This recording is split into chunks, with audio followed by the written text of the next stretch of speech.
So it's a 936H digital display ceramic, yada yada yada. Gives you all kinds of specs on this illustration of the iron itself. Oh, it looks like it's comparing itself to others. No, maybe different colors. I don't know. Anyhow, who cares? It's a very inexpensive iron, and I got this for the times like if I don't need to do a whole lot of soldering, it can be an aggravation to get my whole rig out. So everything comes out of the box. I got the little stand, got a little place to put a sponge, a whole slew of tips for it, which look to be the same as my normal iron. A nice little solder supply. So let's fire that up. All right, and this is the second time I got an iron that had this resin in a similar box like this. Must be the new way. I'm not familiar with it, but it's popped up more than once, so it's got to be. Get this undone. I gotta go to my job that I need to do, so I'm gonna have to reposition the camera. All right, that's my job right there. Right at the top of that though, the tip that's on here is like a point. I don't sure, and it comes with like 3 points. Look like 2 of them are identical. One smaller, little fine one. So I generally go with either this chisel style or this flat one. I like that flat one because it really lays down flat on the work you're doing. So we'll get that unscrewed, change it out. So I plug the power in. It's saying Celsius, which I do not want. Oh, that turns a little bit. So that's going up. Hold them both together.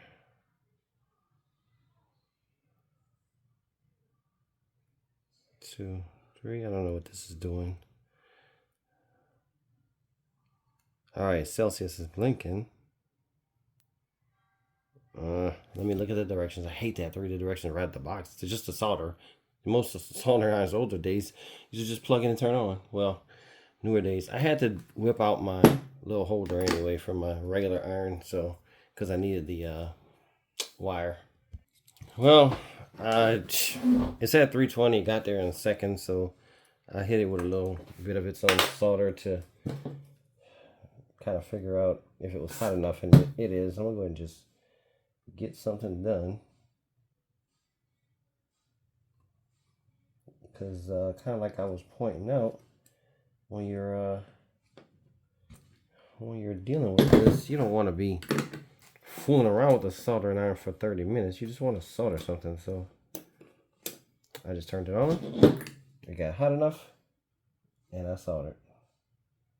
So that's what you hope to achieve, and that's what's achieved. Looks like if you press that plus minus button, you can lower and raise the temperature.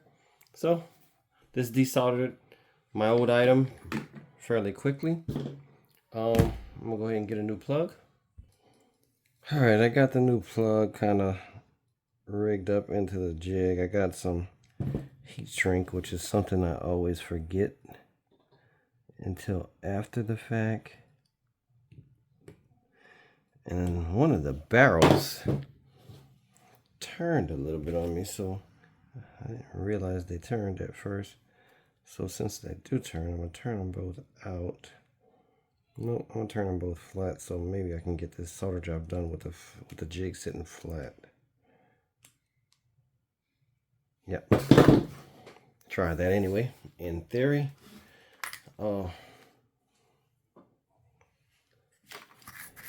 hit the soldering iron. The tip discolored a little bit. I guess because it's probably way too hot.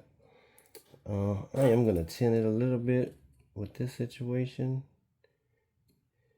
Sometimes you'll just set the wire in there. In this case, these are really small wires on this ESC. So I'm going to go ahead and tin it. I've never really used this plug much. It's only my second time. And I don't like it that much, but I thought it would be less hassle than the normal ones where you gotta seat it into this blue piece after you solder it, which is total aggravation to me. All right, so the flat side will be the positive. Let's see if I can get that heated up. Maybe do something with it. About right there.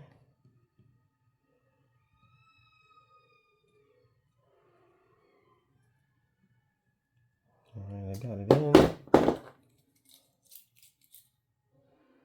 Heating it up. All right, I'm gonna go ahead and pull the iron. I would like more solder, but it is a good joint, so I may leave it alone. Yeah, I think this iron is pretty good, so I don't need to do the whole solder job to show you. Like, I made easy work of it. It gets real hot. I don't quite understand the settings, but I'm sure if you really want to, you can figure it out. But I don't think I really need to because it just worked out of the box. I don't see an instruction booklet to read. Temperature. Yeah, the operating instructions. There they go right there. Increase by a degree. Press the plus key. All right, let me read it right fast. See if I can change the Celsius from Celsius to Fahrenheit. That'd be good for this video. Yeah, I got it. You push the red and the white buttons, hold them down. Simultaneously, you plug the power supply in. So that means you got to unplug your soldering iron, plug it in, and now I came with the Celsius Fahrenheit.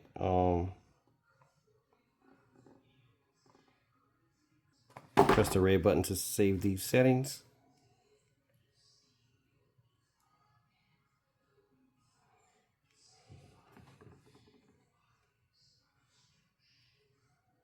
Yeah, you changed it back and forth with the negative, and you're supposed to hold down the red button, but I'm pressing the red button continuously. It's not changing, so.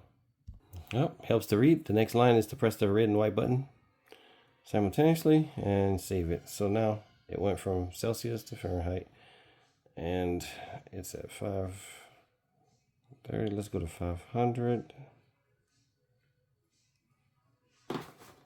And it's blinking, which means it's heating. And I guess after that, we got my temperature, as long as it melts solder. And 500 is, it's melting solder, but it's a little bit slow, so I might have to go to 550 to get the desired effect. And from what I take, it's going to save the settings, so I don't have to set it every time. And when I get to fat wires that need more, I don't know, that's working pretty good. Not on the back side of the tip, but it is working on the front side of the tip. Anywho, I like this. It's simple. I figured out how to change it to Fahrenheit. That was the only thing. When it's blinking, it's heating. And see, it like blinks and then it stops blinking. It stopped, and now it's blinking again. So just cycles, I guess, off and on between heating and not heating. So that's it. It's a decent soldering iron. If it doesn't last very long, I'll definitely come back and update the review.